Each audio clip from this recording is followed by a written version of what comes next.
We got that fly Nubian money. We talk about that money.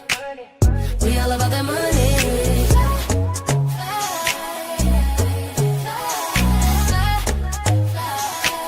We love our black skin, our melanin, always focusing in on that money. We always win, money never thin, 'cause we hustling, always focusing in money, money, money, money, money, money. We got that money, money, money, money, money. We that fly Nubian money. Boss talk, only we stack it up.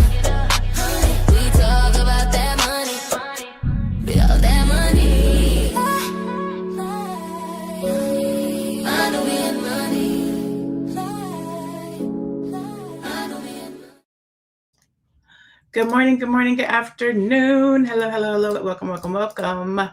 Welcome to Fly Nubian Money, where we help you to master your mindset and maximize your money. For years, corporate America publicly embraced diversity, equity, and inclusion programs as part of a broader push towards representation and workplace fairness. But now many of those same initiatives are facing lawsuits, political pressure, and growing backlash. PayPal recently is dealing with the legal settlements surrounding its DEI initiatives, is adding fuel to a larger national conversation about race, opportunity, hiring practices, and whether corporations are starting to quietly distance themselves from diversity efforts altogether. Some people believe DEI programs help correct longstanding inequalities or inequities in business and employment. Others argue that race-based initiatives can create division, favoritism, or legal problems inside the workplace. At the center of all of this is a bigger question about power, access, and who gets opportunities in corporate America moving forward. Because when companies change policies around hiring, leadership, and inclusion, it directly affects money, careers, and economic mobility. I am your host today, Dr. LaNée, and I'm joined by three other amazing queens: Shalaye Camillo, CEO of Vital Source Realty; Aisha Verzi, financial expert; and LaNée, clinical research strategist. Good morning, ladies. How are you doing today? Amazing. How are you? Morning. Awesome. Good. Awesome. Good morning. Good morning. So have you guys been following this? Are you guys aware of what's going on with regard? It's an attack on Blackness is what it is, but they're doing it in the form of DEI and just going after these various initiatives that support Blackness or support the progress of Blackness. And so have you guys heard about this prior to today with PayPal? I haven't, and I'm definitely looking forward to these videos here I got for us because I'm confused. Okay. Anybody else? I'm confused. I read a little bit about it, just to try to understand what's going on. So that's pretty much what I know so far from what I've read. Okay.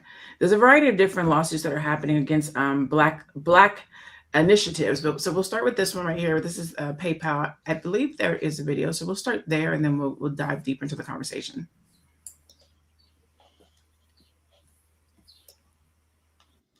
Hello and good afternoon. Listen, I just came across this little news story and I just wanted to share it with y'all. Now, I don't know how y'all gonna feel about this. I don't know, but I just want to share it with you because I found it extremely interesting. Because I'm going to tell you what it is, but I'm going to tell you I don't think it is what we think it is. Okay? So, all right, listen. PayPal just settled a lawsuit with the Department of Justice for over $30 million. The Department of Justice sued PayPal, claiming that PayPal discriminated in hiring practices and like promotion practices, raises, whatever. They discriminated against white Americans. Now, y'all know who owns PayPal, right? Y'all know Peter Thiel and Ketamine Kevin. You know what I'm talking about, Elon? You know those two white South Africans own PayPal. Do you really think they discriminated against white people? Do you?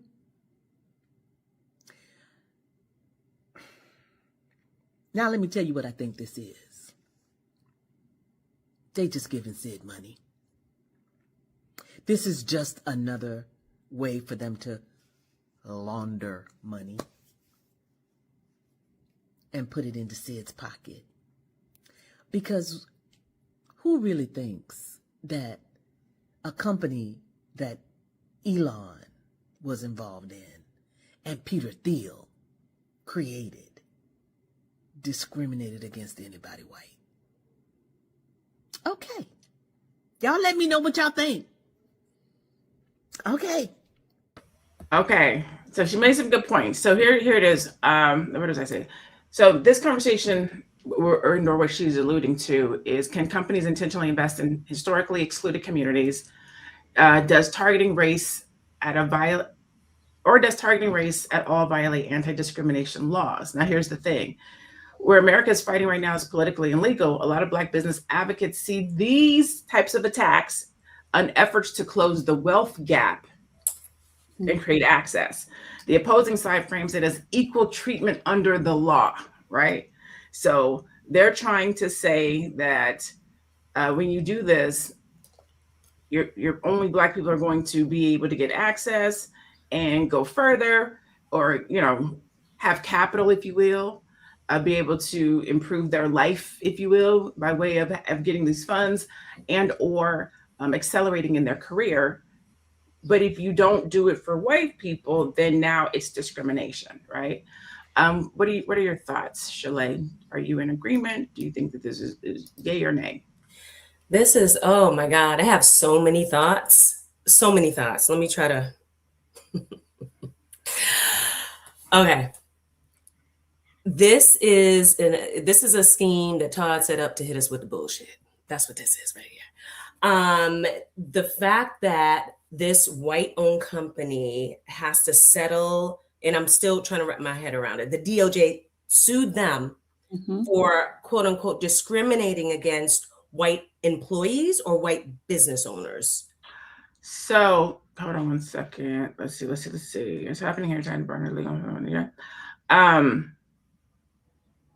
So they settled a lawsuit connected to its program that invested in Black and minority-owned businesses. Yes, Black and minority-owned businesses. This is very obvious that they're like, we don't want to invest in Black and minority-owned businesses. We were made to do this under the guise of DEI, and it was all about their corporate image. They did not want to do that, so now they're trying to recoup funds through. The DOJ is suing PayPal, which is owned by Peter Thiel. This is a money grab. Follow the money. Like, this is a money grab. It sounds like laundering. The PayPal is now going to pay the government $30 million. Is that what that is? Yes, PayPal. So the government, what's happening? It's a string of attacks, right? They were talking about PayPal, but it's the Fearless Fund. It's Find a Black Doctor. Even the playing field.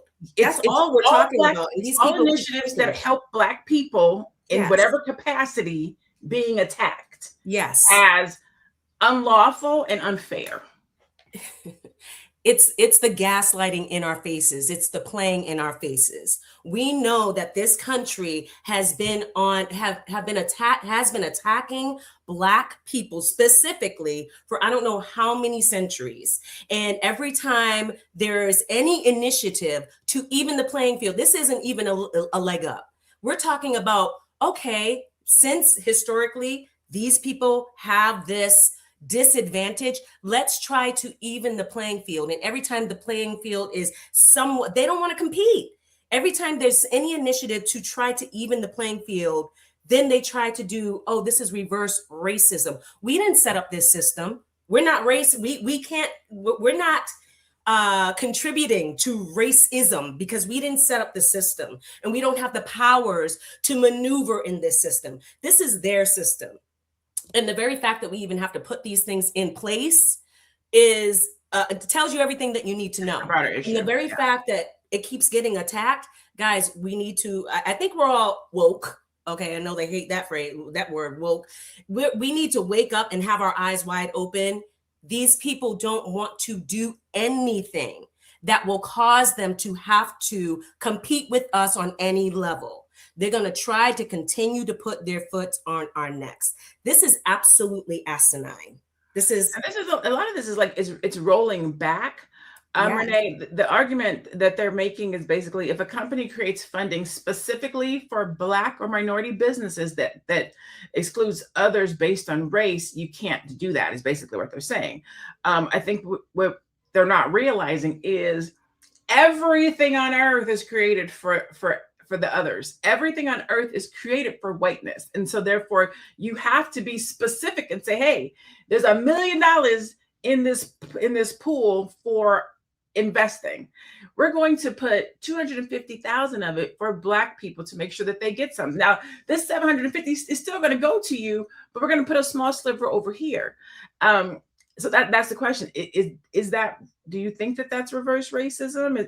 Are companies creating funding specifically for African Americans or minorities? Let's just say that. It doesn't even have to just be Black, right? Because they're attacking minorities and whatnot. What do you think about that? I think, what about reparations? What about, there's so many things that we have not obtained because of what has happened. We did not ask to be put on a boat and brought here into to America. But what it seems like they have built their wealth on our backs, our necks, our sides, everything. And then they said, okay, you've done it, now go. And we did not go. It's like, where are we going to go? So what we did is then we are building for ourselves to do something. And they don't want to acknowledge or recognize that we didn't ask to be put into this circle like this, but we have to do what we needed to do to protect our families and our future generation. And they're doing everything to not have that happen because they do not see us as human beings using humanity, that as whatever those laws were, that we 1/3 pig or whatever animal, and then this and that, as we were going, they don't see us as human beings to an extent. And so they don't care. And the other races are like, money. Okay, they're getting money, let's sue. The Donald Trump way, everybody sue, so they can just get money. And I believe it's a laundering thing. I think in the back, they have some type of the deals. They're going to talk about this and now how we can get paid as well as tarnish and make Black people seem like it's their issue, that they're the issue, they're the fault. We're wiping two stones, what did it say, 2 birds with 1 stone? So that's what they're doing. Yeah. Aisha, I was looking for this. Okay. So how do we get here, right? We know, we basically know how we got here, right? Us, the president, right? This administration. But after the Supreme Court struck down affirmative action in college admissions in 2023, a lot of companies started getting pressured legally over DEI initiatives, scholarships, grants, internships, and supplier programs. And so a lot of corporations are starting to settle because lawsuits are expensive, public controversy hurts their brands, they want to avoid years of court battles, or they want to quietly change the program and move on, right? And so we are literally seeing this happen in real time. Aisha, from a financial standpoint, does it make sense for these? We saw what happened with Target. Target tried to pull the whole DEI thing, folks boycotted, and then a year later, they was like, okay, fine, we're going to do something about it. What are the legal ramifications for these types of things? Is it more important for businesses like a PayPal or a Fearless Fund or whomever being sued? Is it better for them to settle or better for them to support the initiatives and the communities that these funds are supposed to be going towards and to?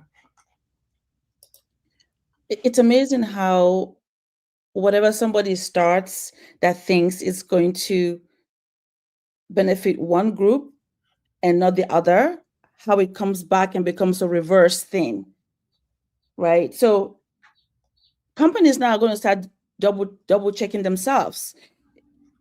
If I'm a business owner that hires other people and I'm paying them, And if I know that something like this can happen to me, and I know how much it costs when you get litigated and you have to go through all the process, the cost of lawyers and all the time and effort it takes to defend yourself, prove yourself, people are going to think really deeply before they hire people, because then it's going to cost you so much if you don't do it properly or you don't do it right.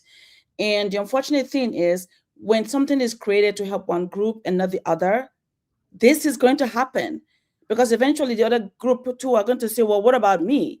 I'm also a minority. How come you are hiring your people for this one reason and not me? I need it too, right? So no matter how we look at it as human beings, eventually business owners, human beings, will start thinking also about our own, what is going to cost us? Because if it's going to cost me $30 million if I'm trying to do something, then perhaps I will have to rethink whether I want to do this or not. And then the people now that I want to actually benefit from are going to suffer, because now I'm rethinking. Maybe if I do this, it's going to cost me more. Someone's going to sue me. And I don't want to be litigated all day long when I have a business to run. So for sure, it's going to affect how people hire people, if it's going to affect their pockets. And who suffers? Those that intend to help in the beginning are not going to suffer even more, because they don't want to deal with it when it comes to the fact that it's going to cost them, unfortunately. Yeah. Do we have another video? I think we may have another video. If we have another video, let's go to our next video. And then we'll keep this conversation going. Let us know in the chat, what do you think about these attacks on Blackness, on a Black Forward movement, on initiatives that focus on the betterment of Black people, of Black professionals, of Black business owners, of Black people in careers? To their files at this point, making money available only to minority businesses, essentially excluding white-owned businesses, and that doesn't seem very fair now, does it? Not at all. And so they had a particular program, as you mentioned, in 2020 that provided $530 million for loans that were available only to these minority businesses, at the exclusion of other minority and white businesses, as well as veterans and other categories. And so this is illegal under the Equal Credit Protection Act. And I have reason to believe, and I know, that many banks have been engaged in similar practices, offering lower rates to minority homeowners, and some states have programs like this. These are all illegal under our Constitution and under our federal laws. And so this is a great resolution with PayPal. They've agreed not only to stop this illegal conduct, which of course they can test whether it's illegal or not, but it definitely is in our view. And they've also agreed to provide $30 million worth of fee waivers on $1 billion worth of transactions for businesses that are either veteran-owned or certified by the Small Business Administration as being in the fields of farming, manufacturing, or technology. So this is a win-win for American consumers and the market at large. But we want to hear from consumers about other situations like this, because we won't tolerate them in the United States. All right. Dang, I wish she wasn't talking so fast. I think I heard her say that the 30 million was for waivers of fees on loan. Okay. So that actually was a great video. We probably should have started with that one. Yes. Because it talked about why, right? What it's for. So it's not just, it is explicitly what they're saying, Black businesses, not minority, right? So not veterans, not women, not da-da. They're saying it was specifically Black-owned businesses only. And so the core legal argument is that you cannot create programs, grants, directories, fellowships, or opportunities. It sounded like she was talking about real estate, loans, like anything that explicitly prioritizes one race over another. So maybe had they said minorities, or had they said, disabilities, that they had categorized it, not just based on Black people only, right? The issue with that, can I say this, LaNée? The issue with that argument is, you cannot set aside funds for specifically Black people. All right, then, specifically Black people should not be targeted with predatory lending. Specifically, Black people should not be targeted by the police and by law enforcement. Black people shouldn't specifically be targeted when it comes to healthcare. Black people shouldn't specifically be targeted when it comes to getting jobs. That is what the purpose of that specific funding is supposed to be. The intention is supposed to be to offset all of these other negative things that Black people are specifically targeted for. So they're missing context of why the program would even need to be in existence in the first place. I don't disagree with you. I'm just gonna. I think devil's advocate is we're not missing context. We're under a racist administration who's making this stuff okay. Who's flaming the fire? Go ahead, Renee. What were you about to say? I'm sorry for interrupting. I'm saying again, where are our reparations to help solve all of these things? Where other races were given reparations for the things that have been done to them. Right.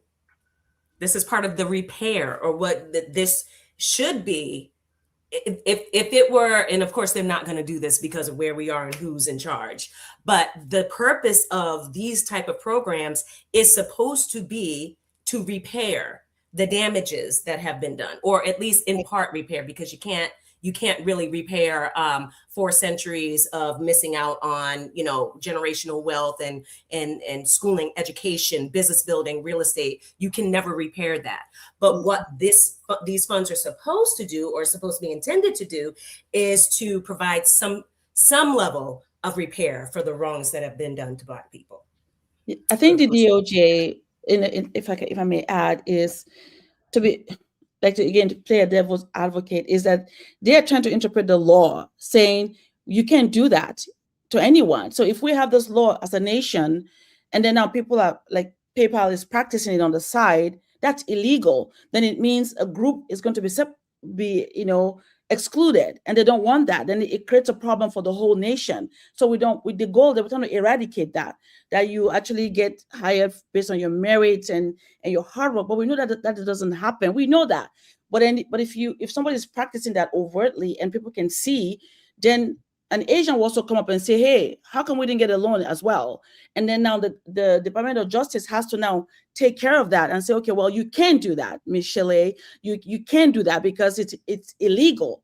So I think that's the fight here. It's not that the things that we suffer as a group is not real, but if we want to move ahead, if specifically things are made without the reparation, that's the biggest thing. Reparation would have made everybody even. But if we want to say, okay, PayPal give certain money for a group of people, but not this group because of this group, then now you're causing more problem. You're not solving it. It becomes a reverse. Even though we know, you and I know that is in reality, but there's a law that has to interpret what a business can do. Because if the DOJ, if somebody comes to hurt you and the law says you're not supposed to go to Ms. Shalaye's house or do something to her, we will celebrate that because it makes sense. So that's what they're doing here, that a company cannot do that, right? You can't exclude people and say only these people can get this money, because guess what? The other group that are also minorities are going to come up and sue you. Well, this is the thing. The other groups that are minorities that may come up and say, hey, we need to get it too. Are you specifically targeted to where you cannot get opportunities, where you're not having opportunities? If that's the case, I get that. But Black people in this country are specifically targeted. And that's why there is a need for these type of incentives. Now, if we go through a wave where, we have that whole thing about Asian hate, if Asian people are being specifically targeted in a certain way, in a certain industry, I also believe, hey, then if they've been held back in that way, all right, then I feel like they should level the playing field for them. But this is an attack on Black people. That's what it is. It's a blatant attack on Black people under the guise of, oh, the law interprets this as not right. And by the way, law, it's the way you interpret it. So they're taking the law and interpreting it in the way that benefits what they actually want to do, which is try to squash us, try to further put us back into poverty or more of us into poverty, and expand their wealth while diminishing our wealth. That's the purpose of what they're doing. I think the DOJ should be focusing on reparation instead of this side things happening. They should focus on the big issue, which is pay up the reparation, allow that to go through, pay it, and now let's have a level playing field. Otherwise, this will keep happening. DEI will come. They need to call it reparations. It will never stop. Yeah. So it's huge, right? The lawsuits are often, they're coming against Civil Rights Act claims, anti-discrimination statuses, equal protection arguments, post-affirmative action precedents, The conservative groups are bringing many of these lawsuits and often saying that race-based exclusion, race-based specifically, is discrimination no matter who does it. Mhm. Meanwhile, supporters of these programs argue these initiatives exist because historical exclusion already created unequal access and outcomes, right? Mhm. Because it's happening everywhere. The Fearless Fund, oh girl, Arian Simone, I think her name was, had $200 million. They was like, nah, ma'am. She had $200 million set aside specifically to help Black entrepreneurs and Black businesses. They were like, nope, you can't do it. Shut her fund down. She ended up having to go to Africa. So she took her $200 million and went to Africa, and she's able to still do the funding by way of Africa. The Black doctors website, they're being sued because they're saying you can't just promote Black doctors. Anything that is tied to Blackness is under attack under the guise of civil rights without proper interpretation of everything is for white people. You just don't say white. I think Raven Simone does a good job when she says, I don't have to, why do I have to call myself an African American when white folks don't call themselves European Americans? It's just assumed that, you know what I'm saying? Like, we have to say Black, because if not, it goes to everybody else. Yes. LaNée, what do you think? Do you think that this is what are your thoughts on this whole situation with all of these different things? Everybody, basically, if you have your hand touched on Blackness, you're about to be sued. If you promote Blackness, if you talk about Blackness, if you support Blackness, if you give money to Blackness, if you are HBC, if you have Black anything tied to you, we're coming after you. What do you think? Right. It's awful. It's sad that we have to continue to go through some of these things. And, you know, just like a lot of the, let's just say the traffic lights, the barber swirl chair. If there's so many things that we have done, but guess what? We don't know about it. We don't know about it unless we go outside and learn. And what they did was they erased the people who have built America, us, and they erased us. Like we didn't even do that. And so we're going back, but I'm glad that they have done that. They opened up that 1 billion fund, whatever, for white people, because guess what? They've opened up a legal action where now you said, okay, you've done this. So now you've opened that door. You open that door for us to now say, hey, now here's what this, and this is what you have done to us, but you have not paid us back. So even though they're trying to squash us and it looks real bad, no, they're opened up the door now for us to really get in there and get the legal protection and things that what we require to have, which they didn't think they did, but they just opened up that door for us. And I'm glad they did. They opened it up out of hate, but guess what? I'm telling you, it's going to end up for us for our advantage soon, because now other attorneys are going to come back and fight that with what's going on with us as well. It's on the table now. It's on the table. Exactly. This will just keep continuing, but in a different guise. It will just continue to never end, right? Until you resolve that reparation, where you fix the problem. You whatever you started earlier on, you have to fix it. But if you keep changing and throwing different, ideologies out there and saying this and that, it will still come back to that again, because now you say he's not open now the chance for also African Americans to say, okay, which we want reparation, and the lawyers will stand and say, yep, you were able to do it here, you can do it here as well. Why not? Right? So it's an injustice anywhere is injustice everywhere. If you do one unjust cause over here, eventually to catch up to you. Eventually it will, one way or the other. That's what's happening right now with the lawsuits and the different groups. Because again, people are beginning to open their eyes and understanding that if somebody wounds you and they don't fix that wound by doing something, it will always come back. And that's what we're facing today. Yeah. So what started out with Edward Bloom, he is an activist of a company or organization called American Alliance for Equal Rights, right? And what opened this door is the argument that offering programs specifically to Black people violates anti-discrimination law, specifically Section 1981 of the Civil Rights Act of 1866, which was a law that was originally created to protect formerly enslaved Black people from discrimination. They're using that to argue that race-based programs are illegal. So essentially, they're taking something that was put in place to protect us to destroy us, right? That's why people find these cases so ironic and emotionally charged. Laws created to protect Black Americans from exclusion are now being used to challenge programs designed to help Black Americans overcome historic exclusion. Dog whistle. They say pay up the reparation. I like what Deborah said. She said, oh, they don't want to talk about reparation and the Epstein files. And it's so true. They find a way to find something to distract all of us. Pay the reparation.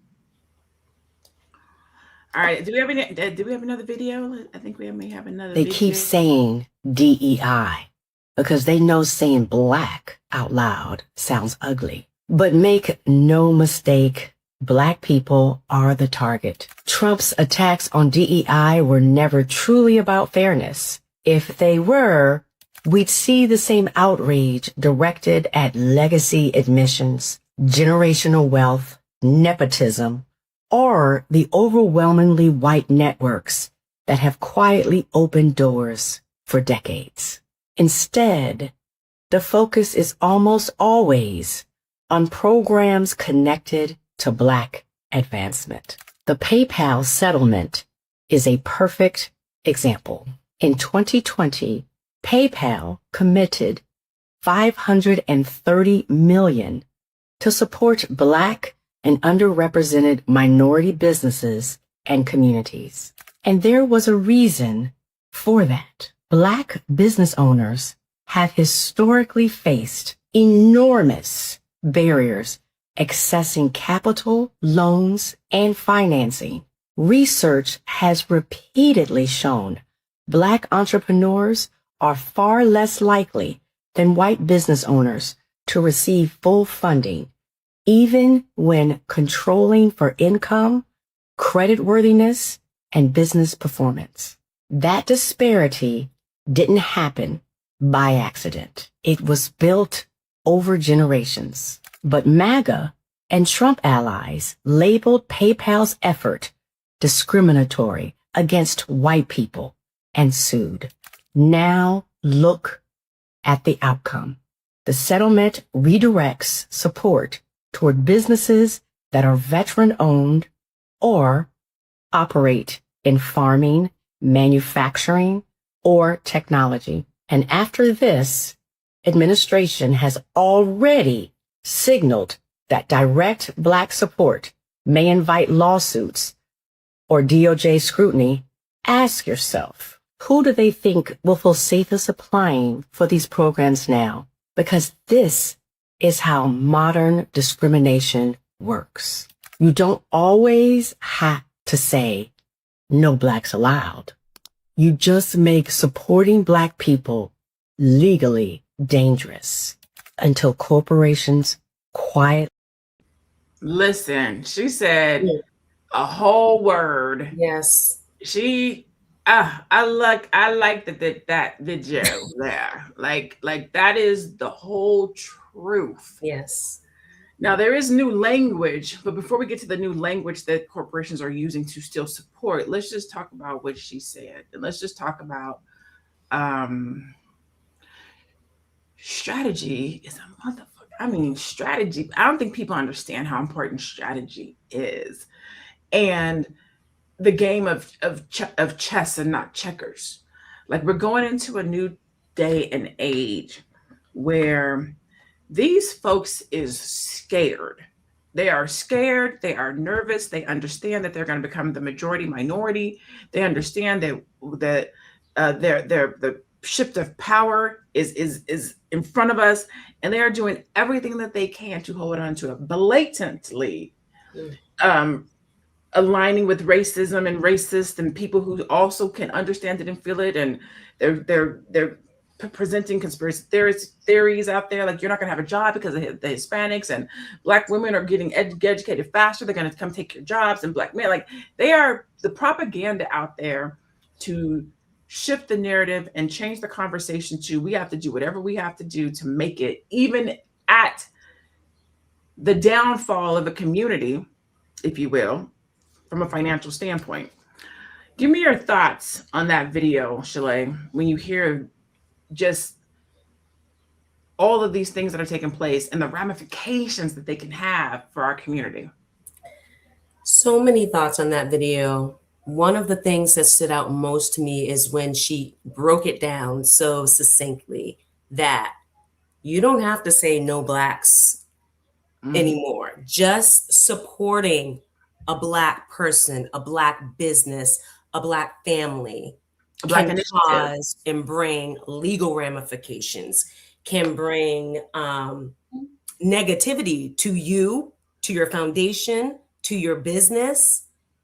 And the fact that they are using the Civil Rights Act of all things to present this under, they are blatantly and purposefully, the irony in that is comical, but they're being funny in our faces. And really the thing that I'm most concerned about, they're going to do it. They're doing it, right? What are we going to do about it?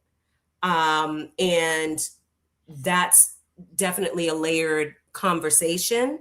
But I think that that's the conversation that we need to be having next is what are we going to do about it? What can we do about it? And putting plans in place. Because just a quick story, renovating my house, right? And all of the materials that I bought. And like I had to go to Home Depot. I had to, all the sheetrock, all the nails that went in, all of everything that was a manufactured product. We don't manufacture those. We need to really be having these conversations on how we get into these industries that are always going to be needed. And we don't need to be putting this out publicly. We need to be having these conversations at the kitchen table. We need to be having these conversations within this community at our conferences and things like that. But we need to have these conversations because right now in this country, we are, whether we like it or not, we are dependent upon them and their corporations and their products and their services. And I think, bless you, that's where we need to start. I couldn't find the mute button fast enough. I'm like, oh no. Okay. What about you, Aisha? What are your thoughts on that video? Yeah, so many things came into my mind, especially when she said they don't have to say no Blacks, right? Or they don't have to use that word. And for the past few weeks now, I've been just going back and rewatching all the videos about the history of this country and how things came to be, and just really on trying to, because sometimes when you're young, you learn something. When you get older, you have a different eye. You look at the same thing with a different lens to understand the minds of the people that are creating this kind of divide or this kind of chasm between people. You want to understand what kind of mindset is that. It's amazing how it hasn't changed. It's just that now there are more people and the news goes out faster. So we get to see now really how people think and how they feel about a group of people. Like she said, they don't have to say no Blacks or whatever. Like say no, because in my family they talk about the history. No Blacks, no Irish, no dogs allowed, right? So then you say, wow, now you see how it hasn't changed. It just has it's now dressed up more nicely. They have now been educated enough to use better words, not just call it out the way it is. So she's saying, don't be fooled. It's just being packaged differently. That's exactly what she's saying. That's what I'm hearing. Is there something happening, just packaged differently, so that we can now try to figure it out? But it's the same thing. One group is going to suffer, and one group is going to have to fight that and to see where they fit in over and over and over again. And then my question again, when I watch that video, is then what are we going to do about it? Because I can say this to me personally. I feel like integration was the worst thing that happened to Black people. Integration was the worst because it means you're trying to take their communities. And then so they block you out and then block you even further as much as possible. So we're just now suffering it. And hopefully, though, we will come as a group together, find a way where we have to create systems that we can now be the one to also help our people. And hopefully the DOJ won't come again and say, oh, well, you're helping just your people. Again, to keep continuing until reparations will kind of solve the problem. Renee, what are your thoughts on that video? I like what you said, Aisha, because my grandfather always said it. He said, "I rather us had the I'm sorry, not to integrate." He said because at least you knew where you stood, and you know where your community is, and you knew how to build around to make sure that again that our community is safe. And so the integration was, he said, was a bad idea. And it looks like we are going to have to maybe go back into separating ourselves and containing ourselves, and to get and figure out what we need to do to combat what's happening. Because, like you said, it's just bigger words dressed up in the package, but they're they're not being nice about it. They're like, this is it. This is who we are, and I love it because now we need to figure out how we can mentally compare and physically compare to get together and do what we need to do. Because now we know. Are there any more videos, executive producer? I think that, I mean, I'm looking at what can we do? What should we do? How can we do? You know, it's such a layered conversation, and the actions of what we can do and what we should do is so layered. And I think somebody said separation is the only solution, but the reality of that is it's not. We don't have, well, I think it's layered. I think it starts with kind of a little bit of what Shalaye was saying. We need to spread out across industries in order to do it. We can't do it with what we have right now. We need nails, we need wood, we need infrastructure, we need those things in order to truly separate. The only true separation we could do right now is consumerism, like just shop with Black people. Like that's literally all we can do right now, because we're not broad enough in our infrastructure and our access to truly separate like they did back in the day when we talk about it, right? We're so integrated, it would be difficult. One of the things I always talk about when we talk about these types of conversation is, you know, in the areas where we are not in, try to tie your transaction to somebody Black so that business can try to, you know, elevate in that industry, right? We don't have insurance companies. So if we separate who we get our insurance from, we don't manufacture technology. So if we separate who we get our technology from, we don't have cabling. So if we separate, like we need more Black-owned businesses across the board. We need more Black people in law. We need more Black people as judges. We need to be more integrated into the areas that actually make an impact in our community so that we can grow and understand in order to separate. So I think that sometimes when we have these conversations, we jump straight to it's this without thinking about the steps that are required. And really, we need to start here so that we can get to here. We got to start walking down this yellow brick road. But there's these essential pieces that have to happen first before we can even separate. So just say we should separate, yeah, but what needs to happen in order for us to do that? There's these other steps that we have to take in order to do that. The first one, listen, who said it? Community. Community is the very first one. Can we get on the same page? Can we work together? Like, I think if we could do that first. I feel like sometimes we're so separated on these issues. One person, and I'm only talking about our community. Now I'm not talking about this side want to do this side want to do that. We don't necessarily walk a foot and step with each other on different things. And so a lot of times there's fighting just amongst us. If we can figure out how to commune and really put some unity together and figure out who we want to back and how we want to move, that's one of the things that I'll give these other communities, the Asians, the Hispanics, they get things done because they can get, what is it called, stepping key or latching key, something. Basically, they can get in alignment.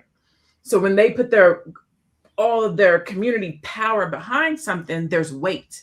Mm-hmm. And we can get that. And we can just get that. I think some of these things could change for us in our community. Okay, we're getting close to our final thoughts. There's something else I wanted to say, you guys. Okay, so here it is. A lot of organizations.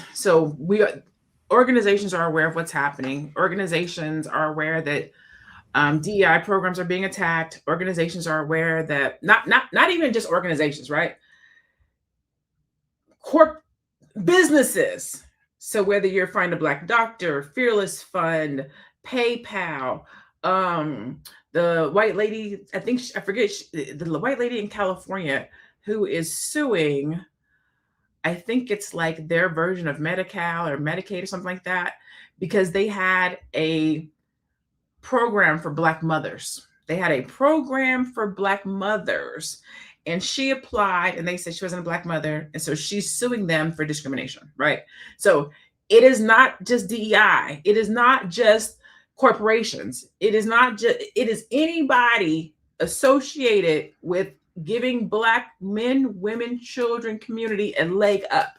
Doesn't matter what industry you're in, doesn't matter what you do. If you say, I want to help this group of people, we are coming for you.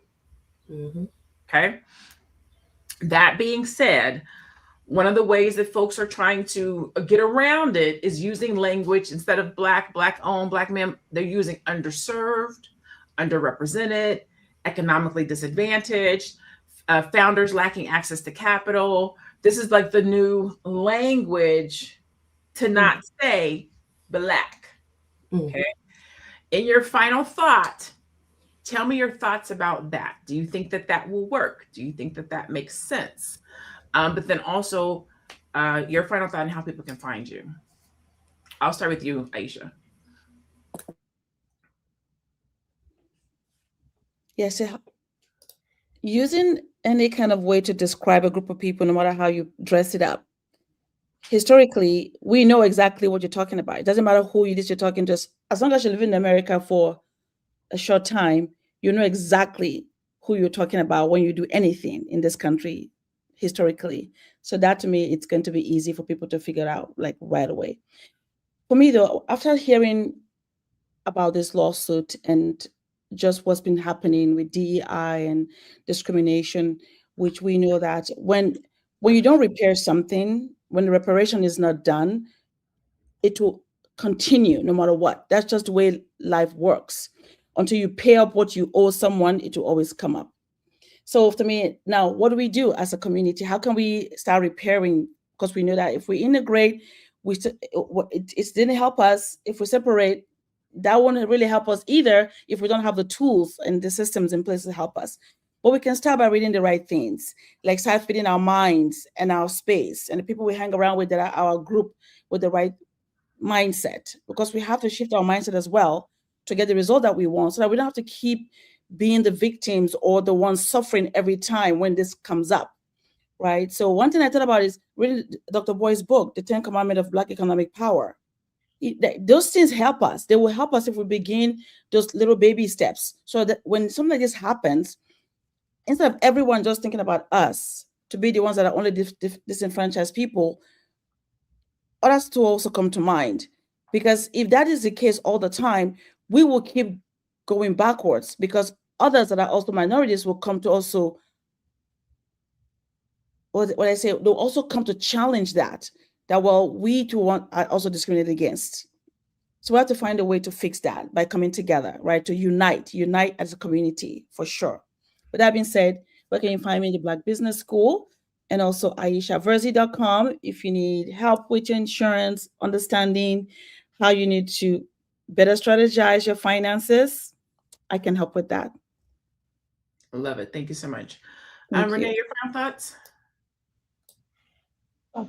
Sorry, final thoughts are my final thoughts is just to be aware, understand that we are under attack, and which we all, understand that, but also what we can do as a community. And you're right, we have to start as a community and just coming in and just being in sync with each other, right?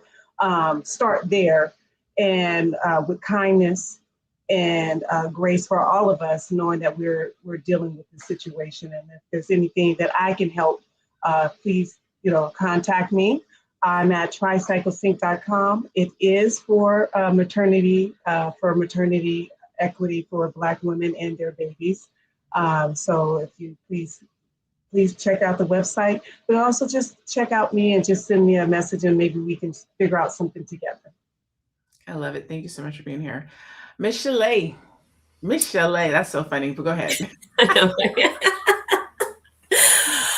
Final thoughts. So I think your question was, do we think that the new language, the new like jargon that they're using around it is well, is that going to be efficient? Is it going to be helpful? Is it going to keep funds flowing to the community? Yeah, I think that it could, but I think that it will be it could be more inclusive, which, you know, it is what it is. Like if the term is underserved, then people who are in the underserved community might also include other folks who are not Black.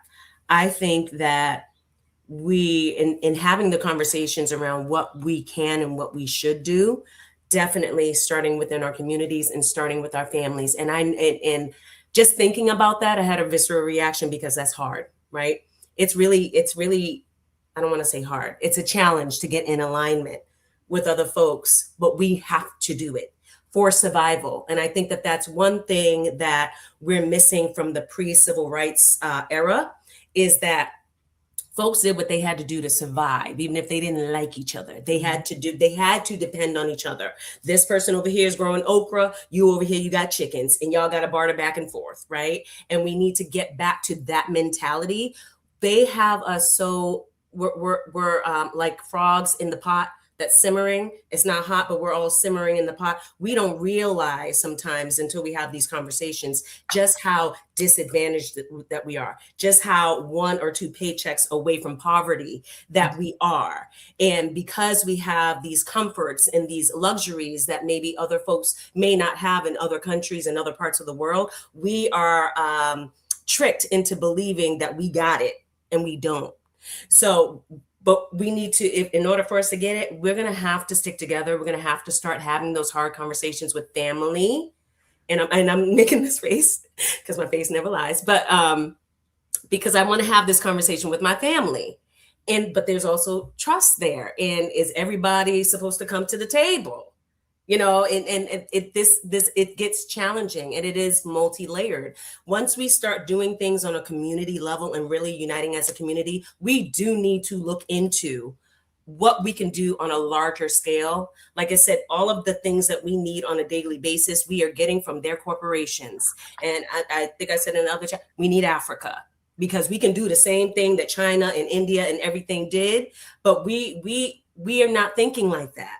And we're so disconnected from Africa, and there are so many issues there. And Africa got to get their act together too in order for us to easily do it. But we need Africa, and we need to, that's all I'm going to say about that, because that needs to be a private conversation. I am Shalaye Camillo from Boston, Massachusetts. I am the CEO of Vital Source Realty. And home ownership, affordable home ownership, not your dream home, is one of the ways that you can stabilize your housing payment, create a legacy for your family. It is still one of the best ways of creating wealth, and they after that too. So if you need help with that, please reach out to me. I'd love to help you with that. I can help you buy or sell real estate anywhere in the United States or Canada. You can reach me at Shalaye Camillo on Instagram and YouTube.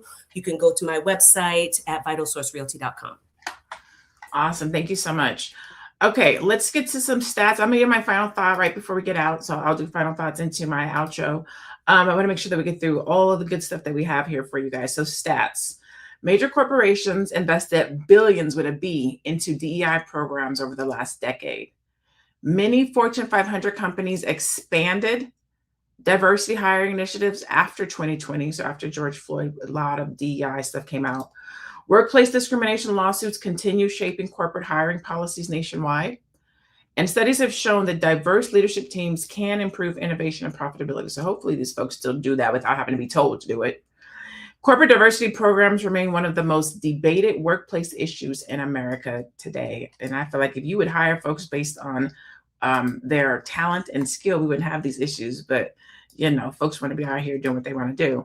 Our Black History fact for today, Black Women fact today, Dr. Shirley Jackson, one of the first Black women to earn a doctorate from MIT, broke barriers in corporate science and leadership while opening doors for future generations in technology and research. Her career highlighted how access and opportunity inside major institutions can change economic outcomes for entire communities. Thank you, Dr. Shirley Jackson.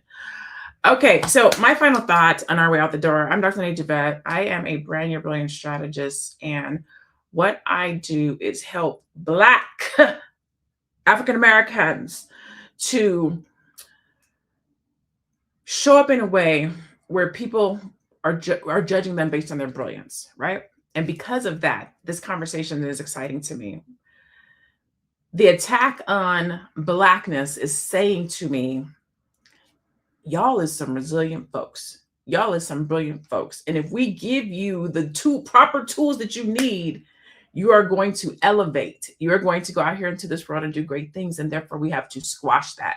We cannot have you out here. We cannot have you out here doing good things. We see you getting highly educated, so we're going to attack the HBCUs. We see you making money, so we're going to attack PayPal to make sure that the funding isn't going to you.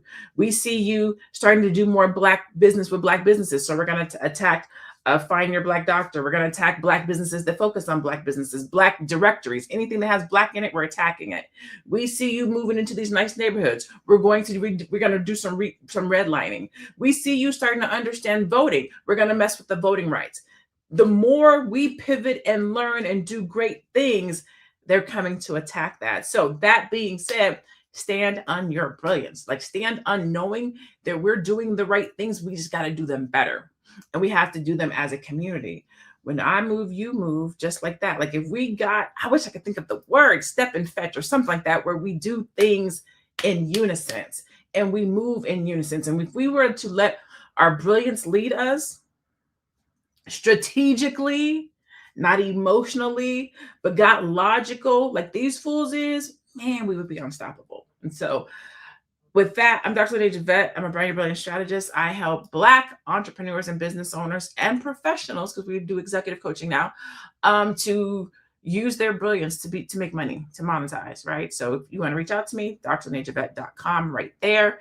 At the end of the day, this conversation is about more than one lawsuit, right? It's about the attack on Blackness. It's about the future of opportunities for Black Americans, and whether companies are truly committed to inclusion when legal, financial, and political pressure starts building. For many people, DEI represents access to rooms and opportunities that historically felt closed. For others, it has become a symbol of division and unfairness. But regardless of where people stand politically, one thing is clear: decisions around hiring, leadership, opportunity directly impact wealth, career growth, economic mobility, entrepreneurship, access to capital. And whenever access to money and opportunity changes, the conversation affects everybody, all the peoples, right? And so thank you for being here, as always, for tuning in to Fly Nubian Money. If you want to make sure that you get notified when we are on every Monday through Friday at 1:00 p.m., you can text the word Queens, QUEENS, to 87948. Again, that's 87948. You can also not watch us, but hear us on Spotify. If you want to watch us, then go watch the videos again on YouTube. Okay, again, Monday through Friday, 1:00 p.m. Thank you to those of you in the chat that tune in religiously every day. We love you. We appreciate you. Thank you for commenting, submitting, liking, sharing. Right? If you thought this was good, please go out and share with somebody. That being said, thank you to our queens, Shalaye, Aisha, LaNée. I'm Dr. LaNée Javette. We love you. Go out and be brilliant, be bold, stay Black, and be one. We'll see you.